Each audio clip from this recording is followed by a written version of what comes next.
Welcome everybody, thanks for coming, and thanks everybody who's online watching us. We apologize for the poor video quality because one of our webcams isn't working, so you'll be looking at Dr. Roozbeh Behroozmand from below if you're online. So have fun with that. Dr. Behroozmand is one of our esteemed colleagues here at the Department of Communication Sciences and Disorders at the University of South Carolina. His research centers around sensory-motor aspects of speech production in healthy speakers, but also in speakers with, for example, Parkinson's disease, who often have motor issues that also project to speech. And that's one of the things I think you'll be talking about today. So I'm going to quickly get out of the way and give the floor to Dr. Behroozmand. Thank you so much, Dr. Denhausen. Very much appreciate it. And welcome everybody. Apologize for the little delay in our presentation due to the minor technical issues. The first introductory slide that you see is just like a brief overview of what I will be presenting today, and also our next lecturer for the new series of CSTR lectures. So just put your calendars for the next talk if you're interested. We're going to actually start moving to the topic of talk today. So I'm going to be speaking to you about behavioral and neural basis of speech sensory motor impairment in patients with post-stroke aphasia. So this has been actually a topic of our ongoing collaboration with Dr. Frederickson's lab, the aphasia lab at USC, and I'm going to actually show you some of the preliminary results of the data that we actually have as pilot groups of stroke patients being tested with an experimental paradigm that we are using called the altered auditory feedback experiments to basically tap into the question of how much the sensory motor integration mechanisms are potentially impaired in patients with post-stroke aphasia, and also what are the lesion predictors of this impairment in their sensory motor integration system. So to begin with, I always like to start my presentation with quoting a very nice sentence from the famous British neuroscientist Daniel Wolpert. So he says, like, we have a brain for one reason and only one reason, and that is to produce adaptable and complex movement. So he has actually one of these very interesting TED Talks on the internet, you can look it up, but he actually talks about the fact that think about all of these very complex mechanisms that we actually evolved in our brain in order to be able to process incoming sensory feedback information. We have actually a very highly specialized visual system that allows us to basically process very complex cues about the objects moving around us. We can actually differentiate different colors. We can actually identify people's faces. And based on those, we can actually make decisions. We can do a lot of highly complex sensory processing on visual feedback information. That is one aspect of perhaps the highly specialized brain in us and other probably animal species. And also think about, for example, auditory processing. Sounds that are being actually transmitted through acoustic waveforms traveling through the air that actually hit somebody's eardrum, and they actually carry a lot of energy and also information for us to process, to perceive words, perceive sentences, be able to identify different concepts, and more importantly for human communication, is probably one of the most advanced animal species. We as humans developed this mechanism to process the speech sounds for our vocal communication. But think about the fact that if you actually had a brain which was capable of processing all of these very, very complex sensory cues, we could actually see objects, we could hear things, we could feel things, but we were not actually able to produce or contract a single muscle fiber in our body. So it appears that all of those complex sensory processing that we actually have in this highly evolutionary advanced machine, which is our brain, would be completely absurd if we couldn't actually generate a response to that sensory processing. So we are always, at the same time, we're absorbing all of this information from the environment, we are processing them, but at the same time, it is critically important for us to interact with our environment. We need to actually send a message back that we are here, we process this, and this is basically our response to all of these complex sensory cues. So actually in this talk, Dr. Wolpert shows, sure.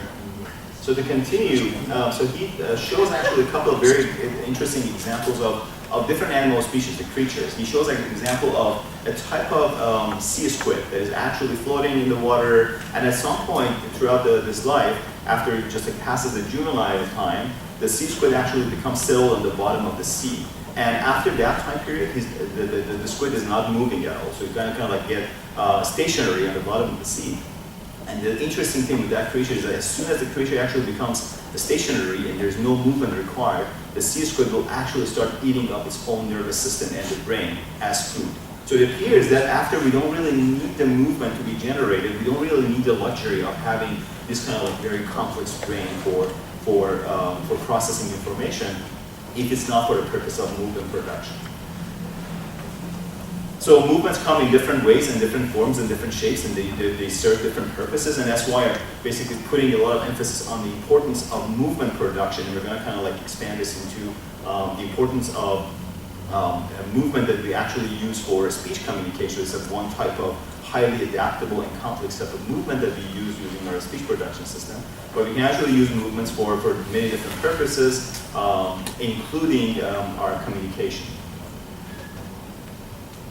So perhaps a very specific category of movement is actually called the goal-directed movement. So the goal-directed movements are the ones that are oftentimes generated in order to basically achieve the goal or reach the target of the task. So think about the lady on the left side that is actually trying to sort of like coordinate her movements to grab a cup of coffee. So at the same time when she's generating all of these like movement behavior to sort of like extend his muscles of the hand to reach the cup of coffee, she's at the same time actually relying on at least two major sources of feedback, sensory feedback information to accomplish the goals of this goal-directed movement task. So she's perhaps looking at how her hand is actually moving in the three-dimensional space, so she's actually using her eyes to track the trajectory of what the movement pattern is, because she actually wants to generate a type of movement which is optimized for grabbing the cup of coffee. So she wants to basically make sure that she aligns all of the joint angles and the intensity and the magnitude of the muscle movement and the orientation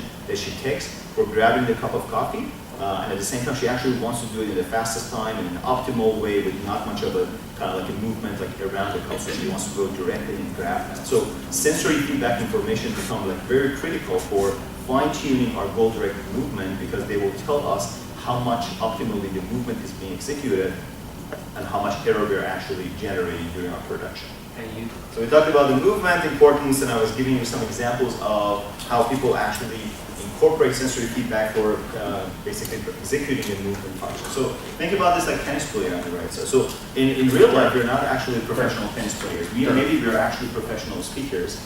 We highly rely on our basically ability to practice speech production, and we're kind of like our brain is using all this sensory feedback information in a constant way to incorporate that information for enabling us to execute complex and adaptable movement. But for a tennis player, it might probably take many, many years of practice to be able to optimally adjust the parameters of its motor function, motor system, in order to be actually able to play the game in such a way to accomplish or achieve its important goals, which is actually scoring the highest score that you can get for a game. So for the tennis player, as you can see here, there are perhaps at least two major, again, sources of sensory feedback information that a player needs to basically use for coordinating the movement, for hitting the ball as accurately as possible. And perhaps the most important source of information is vision. So he needs to be able to track the trajectory of the ball on the three-dimensional space to be able to have an estimate about when the ball needs to be actually hit by the racket. So just for the technical issues. So for our remote friends who were actually missing the sound, we were just like talking about the importance of sensory feedback information for coordination of the movement. So we gave a couple of examples of people like grabbing a cup of coffee, like for example playing tennis, and it is critically important for our brain to be able to have access to this sensory information in order to be able to finally coordinate the movement of the muscles. And depending on the goals of the task, this coordination and integration between sensory and motor system will perhaps be highly specialized for serving the purpose of that. So think about like different examples like driving on the right side. That requires a lot of integration between your motor system and your sensory feedback process. So why are we interested in this? So we know that the speech communication or speech production is also a highly complex goal-directed a movement that needs to be executed by the human brain. And also there are many different types of sensory feedback information processing involved in mediating our speech production. And the reason why I'm actually putting these like MRI images of a person actually producing speech sounds in the scanner is for everyone to appreciate the beauty and also the complexity of the task that the brain actually needs to perform in order to enable us to produce speech. We as humans, we normally take this for granted because from the very early times of our childhood we start by practicing with speech production, but we need to take into account that the brain is actually in a very finely coordinated fashion controlling multiple important aspects of a large group of muscles. In, for example, of our laryngeal structure for phonation, our respiratory muscles would need to be adjusted to generate the subglottal pressure for basically sort of like pushing our vocal folds away in order to generate the glottal impulses for speech production. And on the top of that, we, as perhaps the most advanced animal species, develop the brain areas to actually enable us to activate the muscles in our articulation system. So our tongue movement, our jaw movement, all of the muscles in articulation, face and lips would need to be activated by the brain in order to allow us to shape those like very raw signal that is generated by our vocal folds into meaningful speech sound segments. So we need to take into account that the brain, when we're producing the speech, is perhaps in a very finely coordinated way controlling not only just the meaning behind it, but is actually controlling the sequence, timing, and the pattern by which all of these like groups of muscles would need to be controlled for a speech production. So we normally take this for granted because we are professional speakers. We are starting to basically produce a speech, but it's actually a very complex task that the brain needs to execute, and it relies on many important sources of feedback information for the brain. So we already talked about this. Coordination of muscles in our respiratory, phonation, articulation system is necessary, critically important for speech production. And we are interested in understanding the neural basis of this sensorimotor integration mechanism in the human brain for speech production, because we know that perhaps neurological disorders and issues such as a stroke can actually sort of like deactivate or damage the parts of the brain that are involved in executing this function. So if you have a patient who has actually damage in parts of the brain that is involved in generating the movement patterns, this patient may perhaps have difficulty with activating all those sequences of the muscles for getting them involved for speech production. Or if there is any problem with processing of the sound that the patient is listening to, then there might be some issues related to how the muscles would need to be coordinated in a fine way and well-controlled way for production of speech. And if the communication between our motor production system and our sensory feedback is lost as a result of the damage or a neurological disorder, patients would probably experience difficulty with their speech production. So in terms of like the currently existing models, there are actually at least a number of accepted models in our field that I'm actually showing you two examples of these mouse models. On the bottom, one of them is by our colleague, Dr. Peacock, and the other one is by Rothschicker. Basically, as you can see, the overall structure, anatomical structure of these models in terms of what are the critical important areas of the brain that are involved in mediating the speech production and incorporation of the sensory feedback. You can see from at least these like most recent models, there's actually a large amount of agreement between the areas that are involved in speech production and motor control. So these models primarily consist of two major processing streams that Dr. Fredrickson reviewed this in his lecture 2 weeks ago in more detail. One of these actually major streams is called the ventral stream. So the ventral stream is the stream of the processing that actually occurs for giving you the perception about the incoming sound. So you oftentimes would need to activate the population of neurons in different parts of your, for example, temporal lobe in the brain is thought to be actually a more bilateral network as compared with the next dorsal stream processing pathway, that both sides of your brain will basically, neurons in the temporal lobe area such as the STG and the middle temporal gyra would need to be activated to give rise into the perception of the incoming sound. So we actually use them for basically doing very, very simple basic step analysis on just the acoustical parameters of the incoming sound. We understand like what is the intensity of the sound, what is the frequency of that, what is the timing of that, but all of that information will be sort of like collected and incorporated for more higher level processing. So for example, we go from phonological processing steps to maybe lexical, semantic, and eventually the perception of the incoming sound that we actually call that a speech production.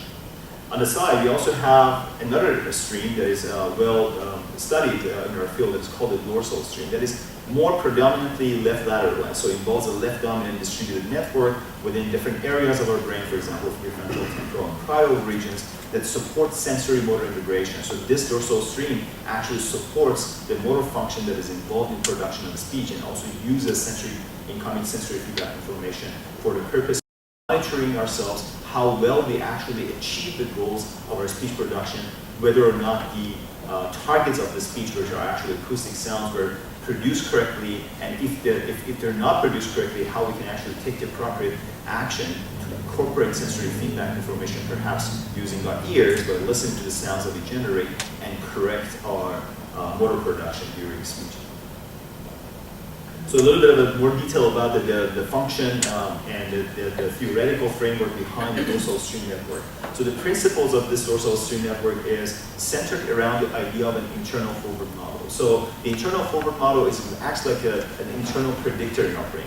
So this is a model that actually gives you a kind of like an established and learned association between what is the relationship between the motor commands that you generate in the brain, and if you are generating those motor commands, what is going to be the expected outcoming or incoming sensory feedback from that? So by just like many, many years of practicing speech production, your brain doesn't really need to basically know what would be the consequences of activating a group of motor neurons in your brain in terms of what the feedback will be sounding like. So by just like practicing many, many years of like producing motor commands and listening to the feedback of that, your brain can actually internally develop a model to make predictions about the fact that if I'm actually sending this motor command down to the level of my muscles to activate my articulator system, my phonation system, how the feedback is going to sound like. So the brain actually doesn't really need to wait until the sound is generated to tell how what would be the neural representation of that. But it can actually use this internal predictive model to actually make prediction even prior to the fact that the sound is being generated. So even before the sound is being produced, the brain can internally mimic or simulate this association between the motor commands and the perhaps predicted or expected incoming sensory feedback information. So this internal model is actually critically important for basically estimating the dynamical states of speech articulators and the incoming feedback that is predicted to come from that dynamical state. And also, keep in mind that the internal forward model is critical because speech control does not directly mediate on the actual incoming sensory feedback information. So your brain can internally simulate the neural representation of what is expected to be generated as a result of that motor command. And then if that prediction is basically violating what you were expecting to be produced, and at first the brain can actually internally make corrections on the motor commands that is being generated. So the internal forward model is a critical component of the system that allows you to internally monitor yourself even prior to the fact that the actual speech is being generated. So production errors are corrected even before the actual sensory feedback becomes available for your system. But no surprise that after the feedback has been generated, and now that your brain actually has access to the incoming sound, you can also use that feedback as another source of information for yourself to further apply correction to the parameters, to the motor parameters of your speech production. So it's a pretty interesting theoretical framework in the dorsal stream network that tells us that the brain is actually a predictive machine that can tell us if I'm activating these muscles, how the incoming feedback is going to sound like even prior to the actual feedback arriving at our, for example, sensory feedback level. So this is a little bit of a schematic of the model that basically summarizes. It's a very simplistic model. It just like has a number of like block boxes and the arrows that actually connects different parts of the components of the system together. So the first component that is actually shown here by those like boxes of the blue color is called the feed-forward system. So the feed-forward system is the primary system behind generating motor commands. So it involves like areas of the brain that actually generate the motor plan for activating the muscles, And the speech motor system involved perhaps the primary motor cortex and the motor neurons that we have, the level of the brainstem, and then finally targeting speech articulator muscles for generating the speech sound. That is a consequence of that. You get something produced acoustically as the speech output. But this system is not complete if it doesn't really rely on the feedback. So if it doesn't really use sensory feedback information, it cannot actually perform fine-tuned motor production and control. So the second component of the model is, in this case, for example, one of the primary sensory feedback information that we use for speech production is our auditory system. So the sounds that we produce, that are self-produced, is being actually taken into account and incorporated by the auditory system in order to monitor how well those sounds were generated. Did the sound that I generated actually accomplish the goal of the task that I was intending to do, right? Was the message that I was trying to communicate was produced correctly? If my goal is to produce a sentence or a word, my auditory system will report to my brain whether or not your speech motor system actually did the job correctly for production of the desired speech sounds. But there's still something missing from this component, which is basically the components that actually provide communication or interaction between these two sensory and motor processing subcomponents, which we call the auditory motor interface. So we always need this interface to sort of like make the communication possible between our motor system and the sensory feedback information. So this is a part of it that is actually the internal forward model is implemented in the model that it is primarily involved in two major goals. One of them is actually translating the motor commands into a predictive coding model of what this feedback is going to sound like. And if our speech production actually deals with some error, if we make some mistakes, and if we're not actually engaging the right pattern of the muscles for speech production, how this error gets translated back to a corrective motor command to enable us to basically correct our production. So a part of the component that you can see as the blue text here is a part of the predictive signal that the system generates. So as you can see, the motor plan here is being generated by perhaps areas of the premotor cortex, and the job of the internal forward model is to translate these motor commands into a forward prediction. So even internally, we know that how the sound is going to sound like if it was basically produced. And the interesting thing is that at some level, you're going to be able to make comparison between these forward predictions and the actual sensory feedback arriving at your level of the auditory cortex in order to be able to make comparison to detect how much your production actually deviated from your expectation, how much you actually reached, how well you reached the targets of your speech production task. So the second component becomes a corrective signal, which is basically the incorporation of the forward prediction with the actual sensory feedback, making the comparative analysis between the two, detecting the error in our production, and then translating back those errors from the sensory domain to the motor domain that will result in the generation of a motor control signal, which will command our motor system to actually compensate or correct for this kind of like processing errors during the speech production. So we already talked about it, but the more important thing that I wanted to emphasize was the role of the sensory motor interface, that it actually performs dual functions. One of them is a predictive function that actually translates motor commands into sensory predictions, and its corrective function involves translation of the sensory errors into motor control commands that are critical for speech production and motor control. So how do we study this, the principles and the mechanisms of this model? So perhaps one of the well-studied or a well-accepted experimental paradigm that people have widely used in different laboratories to sort of like tap into the question of how the system works is to actually apply a type of external perturbation to the feedback information. So what we're actually doing here, we are basically hijacking the microphone signal when the people are producing the speech. And once we get that signal online, we can actually do online manipulation to different parameters of their speech production. If a person is actually producing the speech vowel sound like ah, they're expecting to hear something like ah, but what if they actually change some parameters in the ah? What if they hear it with a different pitch frequency? What if they hear it with a different sound intensity? What if they hear it with a different formative structure or timing? So we can actually take this production online and apply some sort of manipulation and then feed it back to the ear. And that's what we call the altered auditory feedback. So we're actually sort of like manipulating the parameter of the auditory feedback. And in this way, what we're actually doing, we're creating a mismatch between what the brain was actually predicting to produce and what is really being received by the auditory feedback information. So we're kind of like externally and artificially generating this mismatches and the errors in our sensory motor integration system, because now after we perform or after we apply this altered auditory feedback, then now we can actually study the behavior of the system, how the system will actually respond to these unexpected alterations in their auditory feedback. So we can actually look at the effects of these alterations in different aspects. We can look at the behavioral changes, we can look at the neuroanatomical changes, and also neurophysiology of what is behind sensory motor integration. So altered auditory feedback is the focus of the experiment that I'm going to be actually focusing on for this lecture.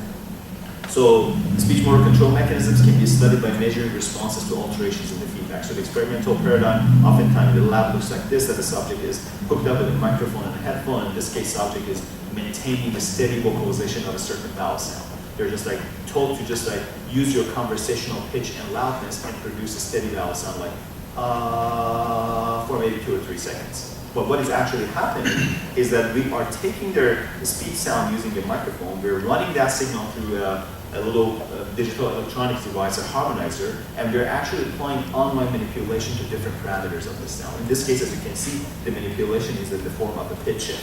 So we're taking the pitch frequency of that sound and we're shifting that for a very short period of time, or like let's say 200 milliseconds in the middle of their vocal production, and then we're feeding back that signal to the ear to generate those like internally, to generate those error signals artificially and externally for the system to study the behavior.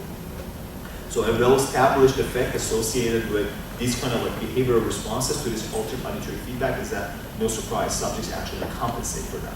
So if you are altering the parameter of the speech production in the feedback, the vocal motor system automatically actually readjusts its parameters in order to compensate for the effect of the alteration. So as you can see, the behavioral response on the bottom is showing you that when the pitch frequency in the feedback was shifted up, the vocal motor system automatically readjusts the parameters to actually lower the pitch frequency, because the goal of your motor production is to generate a certain pitch frequency. But if what you are receiving in your feedback is not matching what you predicted, you try to lower your pitch in order to match that, right? It's a compensation mechanism. It's a feedback-based system that uses that information for readjustment. So once you have access to a data like this, it's a good measure to study the behavioral characteristics of such a sensory motor integration system. So once you have this objectively verifiable and quantifiable behavioral response, you can extract different, for example, parameters and features from this to study how, for example, this pattern of behavioral response actually changes across different populations. Clinical, for example, patients with a stroke versus an age-matched healthy control subject. Patients with Parkinson's disease. Is it going to really take like Parkinson's patients a longer time to incorporate feedback and actually command the motor system to compensate? So does the reaction time change? Does the magnitude and the overall gain of the compensation change? The overall pattern is it the case that some subjects may not actually show any compensation because perhaps they have impairment in large parts of their sensory motor integration system? So using this, we can actually extract multiple different parameters. For example, what is the onset time? How long does it take a person to incorporate these changes in the feedback and initiate a motor response, a compensatory response? What is, for example, the slope of the change in their production? How much they actually start changing? What's the peak of the compensation, and how much gain they put into basically compensation?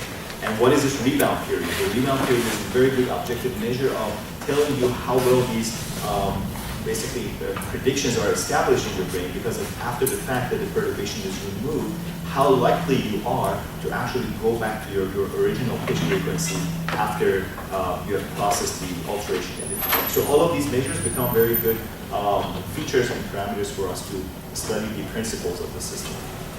So the research goal with the study that I'm going to show you is a pilot study that we actually conducted on a small group of patients, post-stroke patients with a stroke, a sample of 16. We'll examine the behavioral, neuroanatomical, and neurophysiological biomarkers of sensory motor integration in these patients compared with the control group. So we use the AF methodology to look at the behavioral responses. We combine the data with lesion-symptom-mapping analysis to answer the question, what are the lesion predictors of impaired sensory motor integration? And also we conducted some neurophysiology studies using EEG to better understand the neural processing aspects of the sensory motor integration mechanisms of the brain.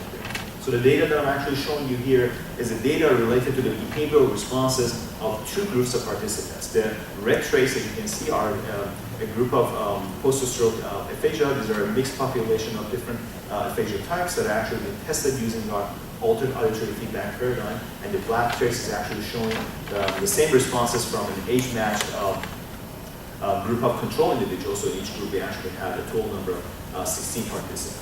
So as you can see from these behavioral responses, the left panel is showing you the responses to an upward pitch shift in the auditory feedback. And as you can see, both groups are actually successfully, to different extents, but both of them are successfully compensating for the effect of alteration in the feedback. So that means that if you are shifting the pitch frequency of your feedback in an upward direction, both groups are actually compensating to different levels, but they're actually opposing the direction of that alteration in the feedback. The right panel shows the same thing. When they're tested with a downward pitch shift, which is actually shifting the pitch frequency down in their feedback, they actually automatically compensate for that change. So that means that there's actually communication between what the sensory feedback is reporting to the brain and how the motor system is incorporating that information for that. But the surprising thing here is that patients with aphasia actually show some level of impairment in terms of incorporating that information, which is indexed by their attenuated responses, which is actually shown here, the difference between the red and the black trace for generating these compensatory motor responses. So this can come from many different aspects of impairment in their brain. So perhaps if the lesion is actually damaging the part of the brain which is involved in the planning and the production of motor commands, the impairment in that area will result in attenuated responses. Or if they have difficulty in processing the incoming sensory feedback information, perhaps damages to the more posterior regions of their temporal lobe, which is involved in processing sounds, then they might probably have difficulty with detection of the errors in their production. And perhaps if a part of the network that is involved in association at the interface between the auditory and motor, if that area is damaged, then they're going to have difficulty with translating the motor commands into forward prediction for comparison. And if an error is being generated, the error cannot be translated back to a corrected motor command for the production of these kind of patterns of behavioral responses. So, but the next step for our study was to basically answer the question, what are the lesion predictors of these kind of like pattern of impairments in our stroke patients compared with healthy control individuals. And as you can, one thing that I actually missed here in this slide was that we actually, with these like behavioral responses, we divided the time courses of behavioral responses into 4 time course of the onset response from 50 to 150 milliseconds that basically marks this like difference in the onset of the responses and a rise time and a peak response and also the rebound. So we kind of like wanted to know if this pattern of impairment is actually temporally specific and if there is any different lesion predictors for different timing of the compensation mechanism. This is actually showing the distributed plot with some variability in our stroke patients. So this is only showing the single subject data for all the stroke patients. And as you can see, the majority of the subjects, even though they actually have attenuated responses compared to the control, but the black traces are showing those subjects that actually generate a relatively moderate response to the altered auditory feedback. And you can see there are actually a number of patients that actually do very good. They do similar to what we have as control subjects. They generate pretty good responses, and they're marked with the red trace, the strong responders to the sensory motor manipulation, the altered auditory feedback. And we can also identify a number of subjects that are very, very poor responder, the blue ones that are actually on the bottom. They actually do not generate any response when their feedback is being altered using those pitch shift stimuli. So we have this kind of like graded pattern in our patients. So it's a good thing because we always have like variability in our data, but we wanted to understand what is the source, what is the neural predictor or the lesion predictor of this variability. Why some of them are actually a better responder to alteration in the feedback and some of them are actually not generating response and some of them are just generating moderate responses. So in order to calculate a kind of like an objective measure, we did not invent the formula, but we came up with a formula to basically look at the log ratio transformation of the relative changes between an individual aphasic speaker compared with the mean of the control group. So the formula that I'm showing you here deals with calculation of the speech. We call it the speech compensation ratio, which is basically looking at the ratio of, for each one of the individual aphasic individuals, what is the magnitude or amplitude of this compensation relative or divided by the mean amplitude of the control subject, so that we can actually come up with a relatively standardized method of objectively quantifying this behavioral impairment.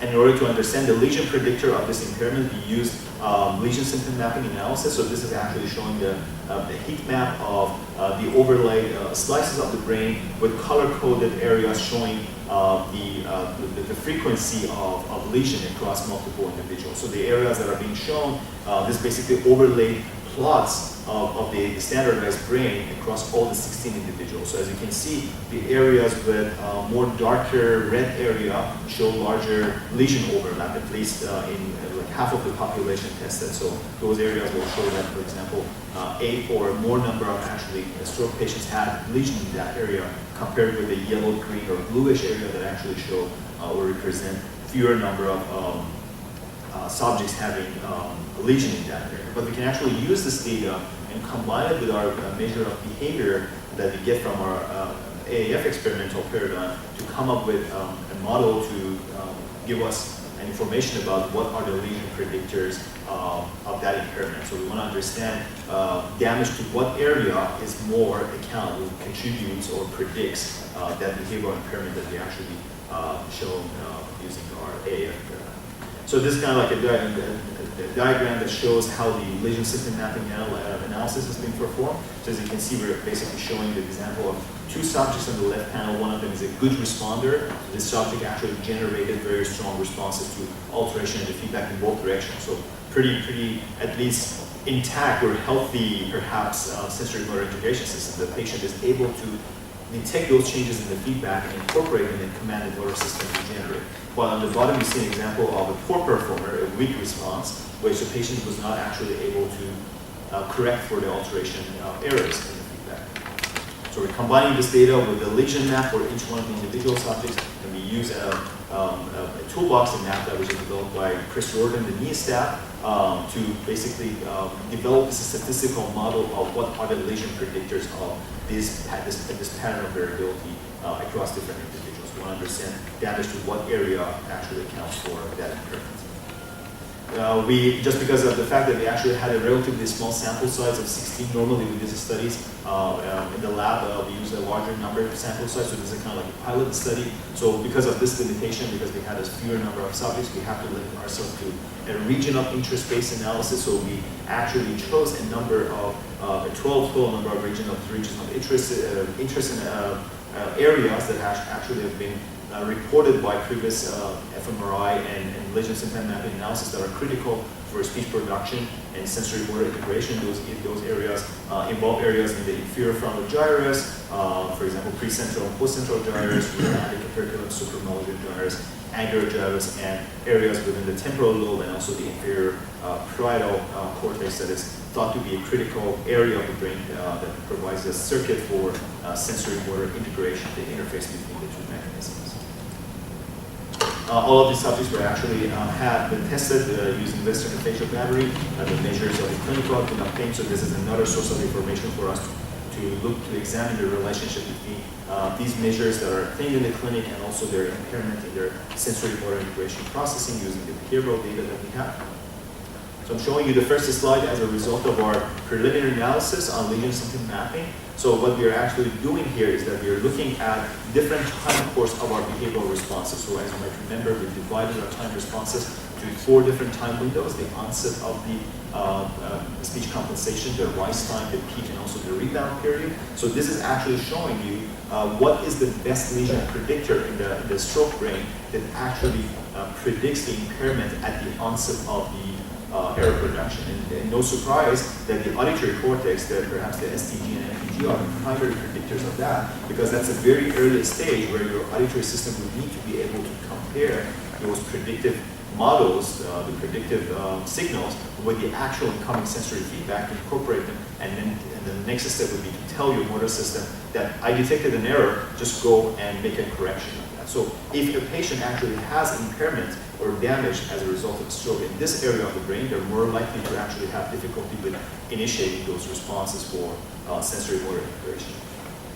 On these plots, we're actually showing you the correlation results with the overall size of the lesion in that specific area of interest, or that region of interest, the auditory lobe, with the measure of the speech compensation ratio that we acquired by comparing the behavioral responses in our aphasia patients compared with the mean of the control group. And for all of them, we actually run a correlation with the WAP. I'm not going into the detail of that. For some conditions, we're actually finding that this measure of sensory motor impairment actually correlates well with specific measures of WAP. Perhaps one of the most prominent one was the speech repetition, that patients with conduction aphasia have a lot of difficulty with monitoring their own errors and responding during the repetition task. The next slide is showing you the lesion predictor of the rise time. So this is the time that the brain is actually performing a lot of processing to actually either increase with a very high rate or decrease the responses in your output of speech in order to start compensating for that change. So this is a time that you actually have the highest slope of the change, and it appears that areas within the inferior frontal gyrus is actually doing a very important job for that part of the speech compensation, because that's the point where you actually need to do a lot of fast comparison with like very, very fast transition times between your incoming feedback and what is actually being generated to generate the rising time of your speech compensation until we reach a peak in that level. So it appears that the IFG is the best predictor of that behavioral impairment in our patients with aphasia. But again, these are like just some preliminary analysis that we had on a smaller sample size. We're trying to actually recruit more patients on this experimental paradigm to shed light on the exact mechanism behind this type of behavioral impairment in the stroke patients. And the next slide is showing you what is actually happening at the peak time. So the gain of the compensation when you reach that is being best predicted by damages to an area of the brain that we identified as a supramarginal gyrus. Within this area, we have the famous area SPT, which is thought by, which is suggested by a number of literature that is actually a critical area in our brain that actually provides this kind of like interface for linking the motor system with the auditory feedback. So damages to this area might perhaps be critical for compensation and reaching the overall gain with the maximum amplitude of the compensation in response to those alterations in the feedback. As you can see, they actually have pretty strong behavioral correlation with those measures of compensation ratio and the WAP scores. But again, we're expecting to see better correlation once we collect more data with a larger sample size with these experimental. So just like doing a quick overview of what we actually have seen was that they're comparing these like behavioral impairments in aphasia that actually have attenuated responses to alteration in feedback in different time courses, and we've identified a number of regions, including areas in both the sensory motor and also sensory motor integration networks that actually count for this behavior impairment. And when we go back to the overall model, we're finding that the areas that we identified, at least using this preliminary data, to a good extent actually fit the predicted areas of the sensory integration model that have been suggested in the previous literature. So areas within both the sensory motor and also sensory motor integration networks within the human brain are critically important for performing this task during speech production and motor control. And perhaps the last part of the lecture is going to be devoted to briefly talk about some of our behavior. I know we're just running out of time. Isn't fine to just like continue for maybe 5 more minutes, just to show you some of the results there that we actually conducted using our EEG paradigm. This is not actually one of our stroke patients. One of our students who actually volunteered to serve as a model for our EEG system. So we just took some pictures in the lab with the EEG cap on. So we're actually using a 64 high density electrophysiology system to record brain activity using the distribution of electrodes placed on different location on the surface of the scalp to better understand the timing and the neural processing behind the speech auditory feedback processing and motor compensation. Just like a brief overview of the preliminary results that we have.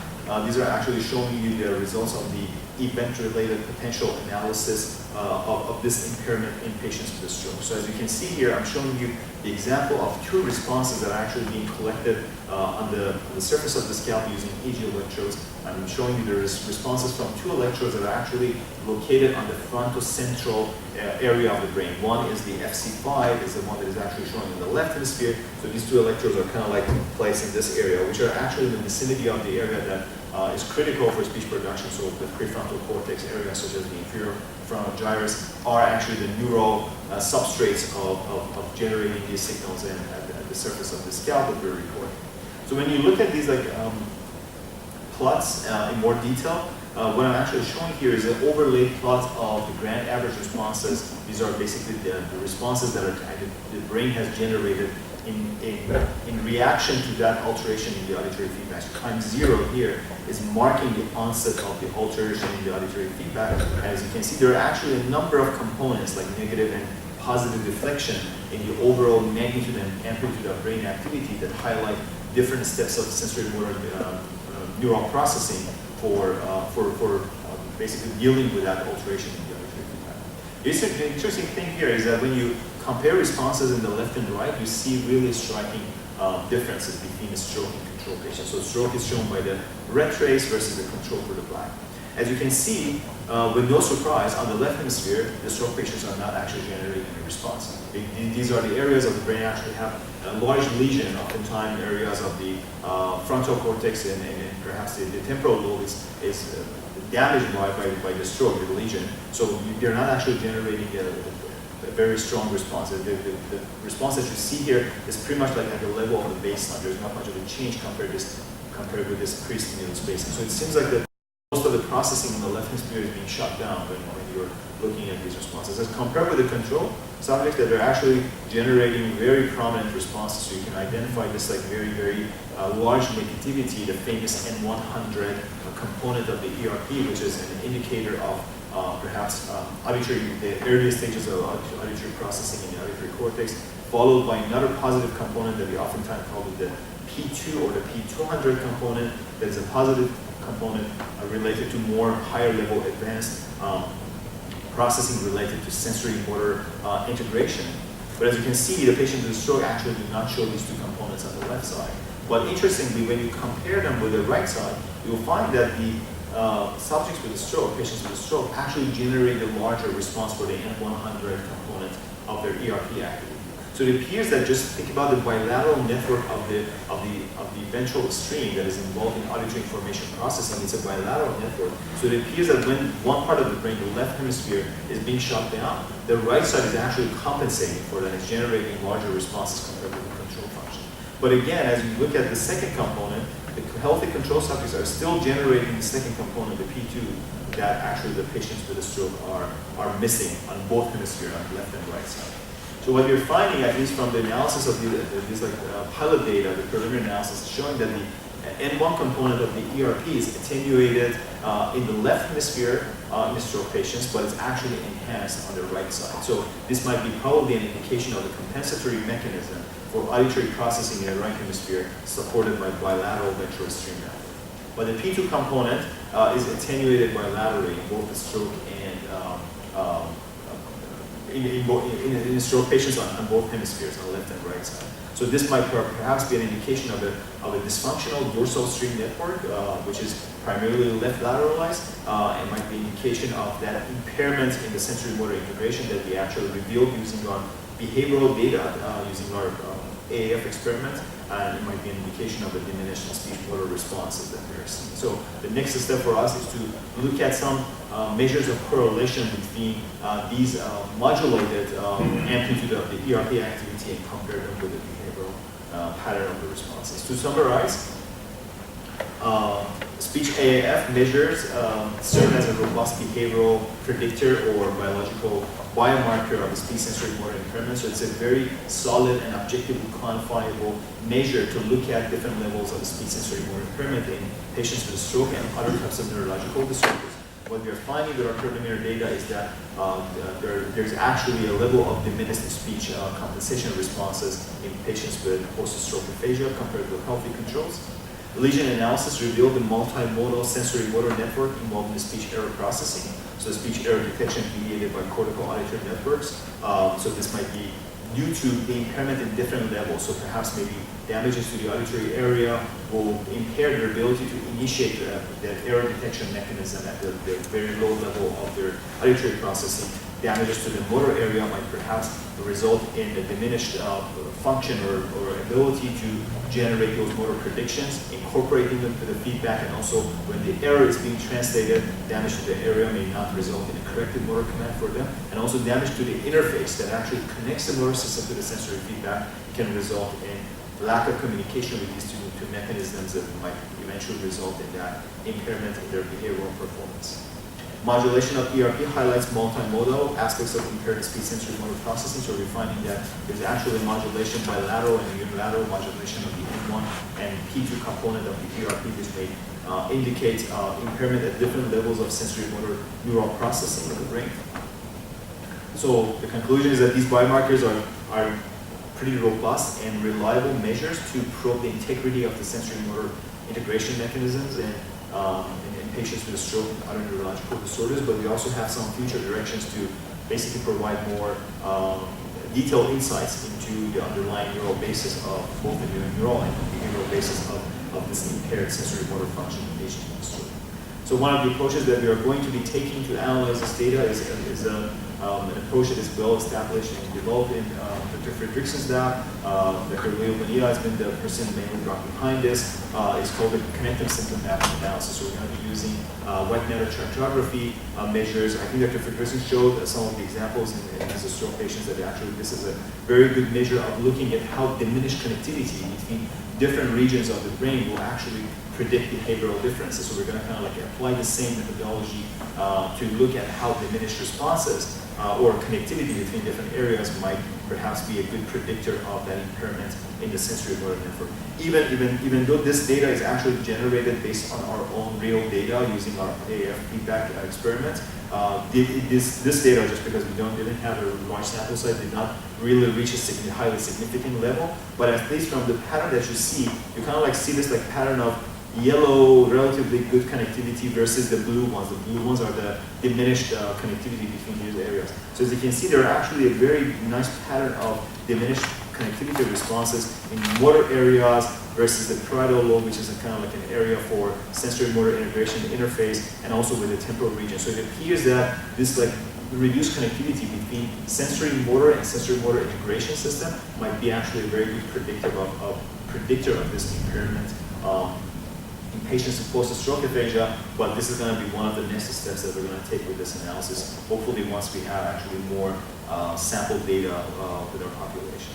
One of the other things that we're actually following up on Dr. Leo Bonilla is the person who's giving us a lot of instruction on how to do this, is to use actually our EEG data and run this through the fancy software Curry to actually reconstruct the carrying source density of the brain activity inside. Because using our EEG technique, we're going to be able to collect the amount of brain activity on the surface of the scalp, but we don't know really exactly what's happening inside of the brain and what areas are being involved. So the Curry analysis is going to give us the ability to actually look inside the brain and identify, well, not just from the lesion standpoint, but from the standpoint of the real neural activity, like the pattern of the neural firing, how changes in the neural activity in different areas will basically result in an impairment, and how much that change will basically correlate with the lesion pattern that actually they have in different areas of the brain. So this was actually the last slide for the presentation today. I should say thank you all for your time, and also thanks for all of my colleagues, my mentors who helped me a lot with like learning all these methodologies of applying different fancy types of analysis on our data. Julius Fredrickson, Chris Jordan, our in-house USC, my mentors here, Leo Bonilla at USC, and Greg Hickok at UC Irvine, and also our smart, motivated, and hardworking PhD students in the lab. Lauren Philip and Craig Jory will help us with data collection and analysis, and also the NIH for their support of these projects. Thank you so much for your time.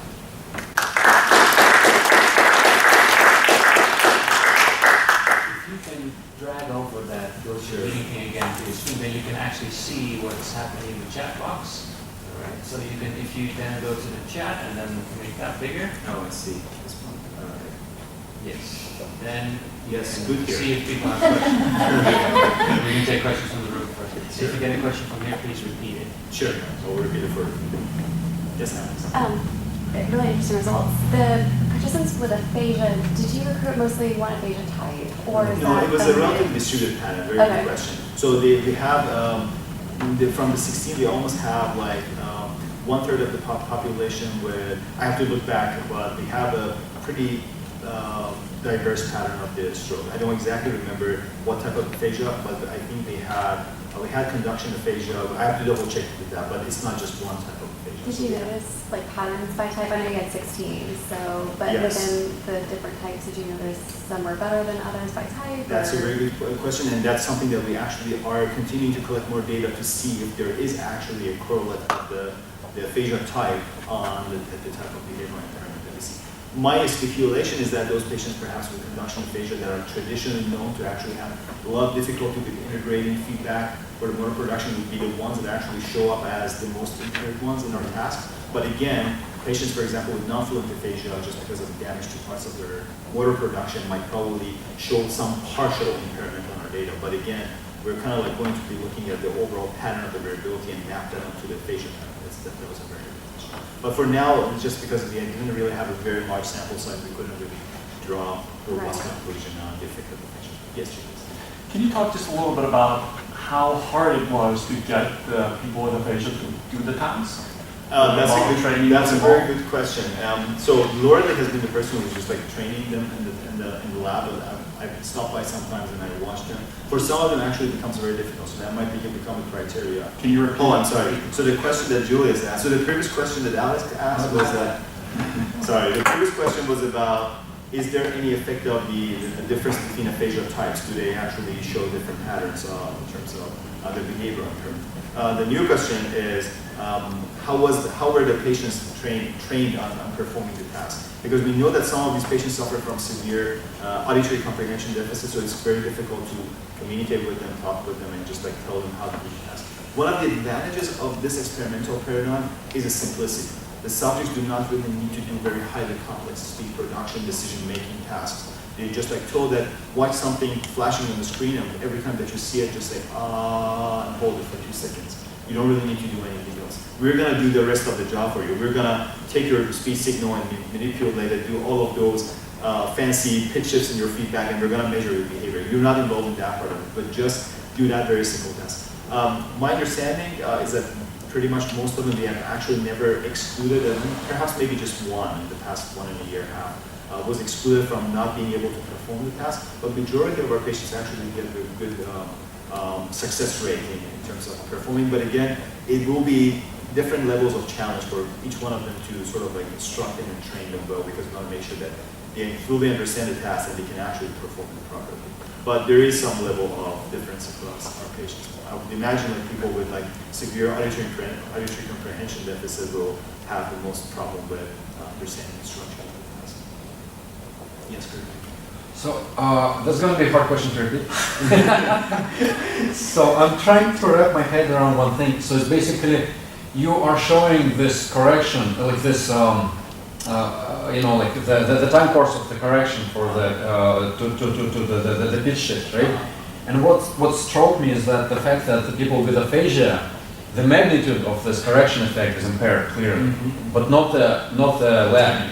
Not the timing. The timing looks spot on, right? Yes. So, and I'm trying to understand why this is happening, and like, is it because some of those correction mechanisms are in the right hemisphere, or like right auditory cortex, or maybe like some sensorimotor areas, and they are impaired? And they're intact. Yes. So it's just like some parts of this correction system work, but not all of them, and this is why it still works, but not as well.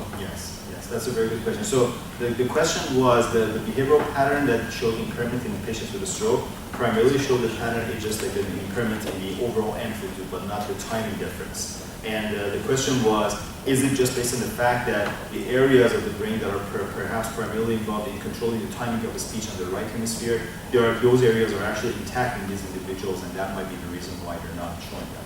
The answer is, I don't really know the answer. So far, the two major clinical populations that we have tested under this experimental paradigm, and also the effect of healthy adults that we tested them with TDCS stimulation, was that it's the amplitude of the vocal compensation that gets actually modulated. If you are dealing with the interesting thing with the Parkinson's patients is that if you do the same exact thing, Parkinson's patients actually show a significantly larger amplitude of compensation compared with the control. So this like lack of inhibition for controlling the motor commands, for generating these motor systems, motor responses to alteration in the feedback actually results in a more destabilized type of response. But we all the time reveal this difference in the overall amplitude. So the question of why the timing is not significantly affected, I don't really know it now, but I think it's a very, very interesting question to address in the future. It might be in these patients we cannot address it because they don't have damage to the right hemisphere, most of them. But again, we might be able to reveal something about it by perhaps doing some sort of like timing manipulation instead of the pitch manipulation to feedback and see how well they respond to that. But to be honest with you, I don't really know the answer to that one. And the other thing is like most of the times extracting timing information, especially like detecting the exact onset time of behavioral compensation at the level of single individual subject becomes very difficult. It's not really as objective as the measure that you can basically get by the mean amplitude overall time window. But that's a very, very interesting and open question of research. Can you say anything about whether the responses to the pitch modulation were gradients between subjects, or did you have some subjects that did not respond at all and others that had normal response? Because that might also account a little bit for the timing that you see in the test. So you're talking about the gradients for the amplitude of the responses. And well, yeah. But will gradient to having a response at all, right? So if you because it's possible to get the kind of picture that you get. So the question was, did we actually find a kind of like a gradient pattern of behavioral compensation responses? Was the question about just a stroke or both of the population? In stroke. So in stroke, the data that I actually showed, so the question was, did you reveal a kind of like a gradient pattern of the behavioral responses showing that some of the individuals actually do not really compensate much, some of them do, or some of them do some moderate level? So actually we had a little slide in one part that actually showed a kind of like a measure of this gradient pattern, which was, I must have been working on the sound. Yeah, exactly. So this might be the slide that actually may answer this question to some extent. So this is actually the pattern of the responses from our stroke patients. So when we are looking at the overall amplitude, we see that the majority of them are actually showing a kind of like a moderate response that is shown by the black, which is overall attenuated compared when you look at it compared with the control subject. Some of them are actually completely intact. They actually generate very large responses that are relatively comparable to what the control individuals do. And actually there is a subset of these populations that actually shows very, very teeny tiny response. They're actually not responding at all. It seems like they're actually dealing with a very severe impairment in their sensorimotor integration mechanism. Again, using this data, we cannot necessarily identify the region just from the behavior. We cannot tell you if it's auditory or motor or integration, but the lesion symptom mapping analysis is probably one of the good ways of looking into what are the lesion predictors of impairment in any parts of this compensation ratio in these stroke patients. Yes, James. So what are your thoughts on training sensorimotor feedback? Do you think that's possible? That's a very good point. And so there is a I don't really know if I'm sorry. So the question was, what are your insights on sensorimotor training effect on the patients with a stroke? My speculation is that patients with a stroke, depending on what degree of impairment they have, are going to show actually a diminished pattern of learning the new patterns of feedback. So for example, if with the same exact experimental paradigm, if you keep your subject exposed to a continuous alteration in the feedback, eventually they learn this pattern. This feedback will no longer become their unusual, unexpected, deviated feedback. They kind of like start treating this as a new feedback, and they try to readjust and learn the new motor patterns, and they update this like internal forward model to actually establish a new motor command for achieving their goal. So if they actually can learn this. I don't really know if this has been extensively studied. There are actually in some other clinical population, it has been shown, for example, Parkinson's patients, we actually have data from other literature that show that Parkinson's patients actually suffer from this deficit of learning new patterns of sound in their feedback. But with the stroke, I think it's a very interesting question, and I think that we're going to actually include it as one of our experimental paradigms to see how well these stroke patients will or will not adapt to the new feedback information. My speculation is that we are going to perhaps see some pattern of impairment in their function for learning new sensory motor. Shall we do an online question? Yes, any online question from I can read it out. the audience? Oh, do you have a great question? Yeah. Anastasia GS asks, thanks for your presentation. In your opinion, if speech is goal-driven, are goals actually phonemes like P and A represented by the combination of the articulator's position and the expected resulting sound? Or are they some larger units such as syllables? Are we anywhere close to learning to identify what speech unit a particular brain configuration encodes? For example, an activation pattern like this is associated with producing K. Yeah, so I think that's a very good question for somebody who's like more expert than me in language production. So the one thing that I can tell you is that the goal, should I repeat that question, or is it they heard it, or they have it? I think they should have it this time. So I think the answer that I can say is that from the perspective of a sensory motor integration model, it is important to understand and remember that the goal is always, the target is actually an acoustic target. So what you're actually, the brain is trying to reach the goal is the acoustical representation of what your brain is being producing. Some people think that maybe the motor commands can be the target of that, but that's not at least the case for the recent models of sensory motor interaction. So the target is always an acoustic sound that needs to be generated for serving the communication purpose. But in terms of like what is exactly that target, how that target is defined, in terms of the units of how those like elements of acoustic information are put together from going from very, very simple vowel sounds and consonants to more complex patterns, that is a question that I do not really have much information about, and my experiments do not address that, so I think that would be a better question for somebody with much more extensive knowledge in the field of language processing. But the overall, from the system, from the model, the goals are acoustic in nature, not motor goals. So when your brain is trying to adjust the parameters to hit a target sound, it's always like trying to accomplish that goal by getting the correct acoustical parameters. It's not really caring about, for example, what muscle at what point in what time should be contracted to reach that goal. So the goal is the output, the out product of the acoustical energy that is coming out from the speech production system. Now that's the basic age-old question. What is the basic unit of speech production? Yes. And that's something I personally don't. You have another online question. We do? Oddly enough, it's not on my screen. Oh, so should I look it up? Is it here? Should I go down and scroll up? I think you scroll up. This one? Yeah. So LSP therapy for Parkinson will retrain their perception through